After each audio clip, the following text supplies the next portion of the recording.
We spent the last couple of weeks talking about fibroids because it's really important for you to understand what's going on, for you to understand the information your doctor is receiving so that you feel able to make an informed decision. The last couple of weeks, we talked about how to understand your pelvic ultrasound. Odds are, if your doctor suspected that you had fibroids, you were sent for a pelvic ultrasound. The ultrasound is to help to do two things. Tell how many fibroids are seen, the size of the fibroids, and the location of the fibroids. In addition to this description of the fibroids, it's also to rule out any other type of pelvic mass.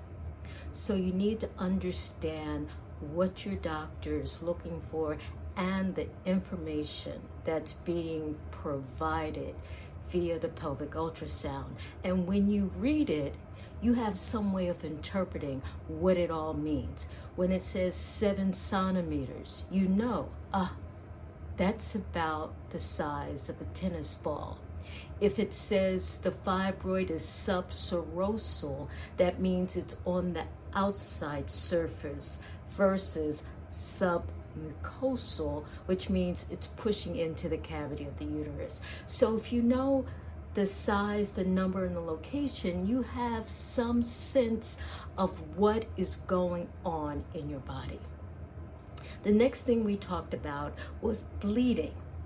Bleeding is probably the most common symptom associated with fibroids, and usually it presents with very heavy periods that last beyond the normal expected number of days. But what you should remember is that you can have bleeding for some other reason in addition to the fibroids. And the fibroids may not actually be the cause of the bleeding. For instance, you could have abnormal bleeding because you have a bleeding disorder. You could have abnormal bleeding and fibroids because you're taking a medication like a blood thinner. You could have abnormal bleeding and fibroids because you're hypothyroid. So the point that I'm trying to make here is, yes, abnormal bleeding is often associated with fibroid tumors, but a woman with fibroid tumors can bleed for other reasons besides fibroids, which means never assume that abnormal bleeding is all due to your fibroids. You need a full evaluation to make sure there isn't some other reason. And this is very important for women who are perimenopausal or postmenopausal. Abnormal bleeding needs to be evaluated, and you need to have abnormal cells, uterine cancer, ruled out in the process.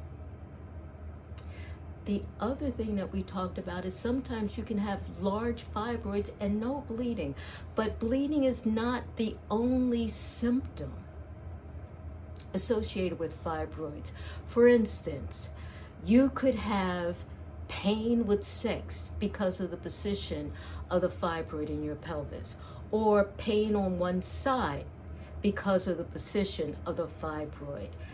And if you're trying to get pregnant, the fibroid could potentially interfere with your ability to get pregnant. So even if you're not having abnormal bleeding, you still need an evaluation.